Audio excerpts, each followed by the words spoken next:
Hello, everybody. I'm Allison, and Bill's daughter. Today we gather to celebrate the life of my father. We have so many fond memories with him throughout our lives. It was hard to narrow down which ones to share. It's hard to find the right words to fully express the depth of his impact on me and all of those who loved him.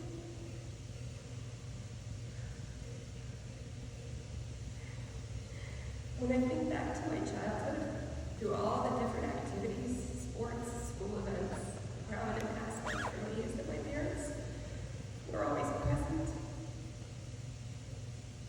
We talk a lot today about being present, putting down cell phones, not being distracted.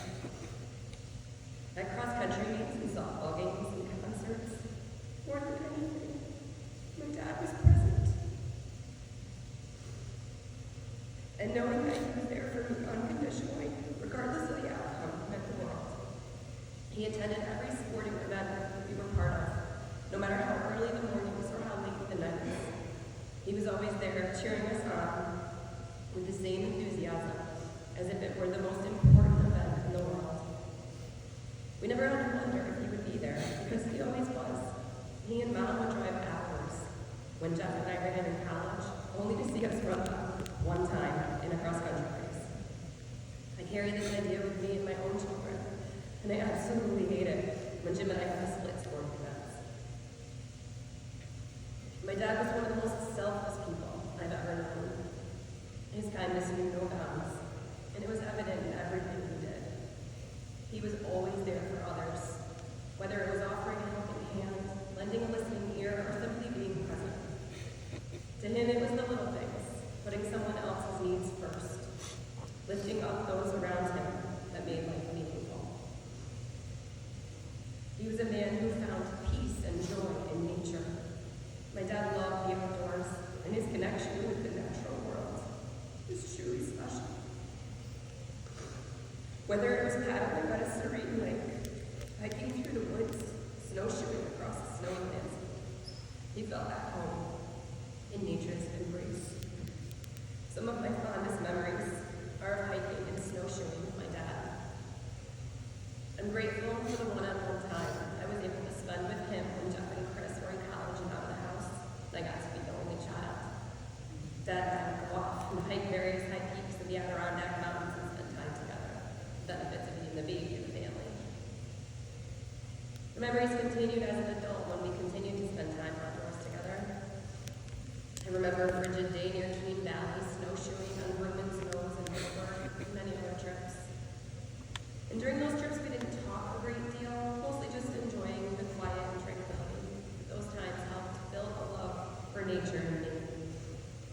Another thing I share with our family, who's never happier when we're in the outdoors. In the early years of retirement, Dad and Mom were always off during the summer for holidays and Adirondacks. Dad was also the best at knowing the greatest paddle house sites to book for camping. Putnam Pond is a favorite. Jim and I have taken the girls there in recent years. But these trips were not without their fair share of mishaps. One time, as Jim and I paddled out before the girls were born to be with Mom and Dad, Dad asked if we happened to have an extra tent. Although at the time we probably had half a dozen different tents at home, they'd forgotten about one. So he had to paddle all the way back into the launch and drive into Ticonderoga to buy another one, which we're sure drove him nuts. On another Putnam Pond adventure, my Jeep died, and we got stuck figuring out how to strap our big canoe on top of his truck and both of their solo canoes inside, and made for a snug ride home. You can picture Jim trying to pull himself into the mini back seat in Dad's truck. I'm sure Jeff will talk about pro sports, but I'm also going to bring up Fenway. As we looked through all the photos over the past week, I was struck by the pictures at Fenway, and I remember just driving in to catch games back when they were good, and getting standing room tickets. I remember the garage we went to every time with Bukowski's Tavern tucked away next to it, walking down Wildston and Ipswich to the ballpark. The rain days sometimes were the best. One night when it poured, we found seats hanging over. The field field in the Sam Adams right field roof deck after everyone had given up and left.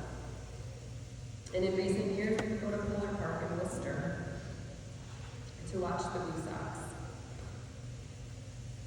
His support didn't just stop at being present, though. My dad was an incredible teacher, not just in sports or outdoor activities, but in life.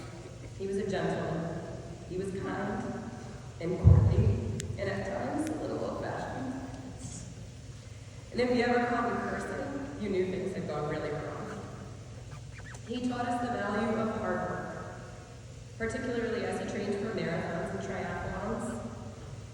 And when Jim comes back from a run sweaty and gross and the girls run away and hold their noses, I remember feeling exactly the same way when I was their age. Though his physical presence may no longer be with us, my father's spirit will forever be woven into the fabric of our lives. His lessons, his love, his kindness, and his unwavering support will continue to guide us, just as his footsteps once guided us on hiking trails or paddling down peaceful rivers. Dad, thank you for everything you've done for us. Thank you for your love, your dedication, and your example. You were and always will be the heart of our family. We love you, and we will miss you more than we'll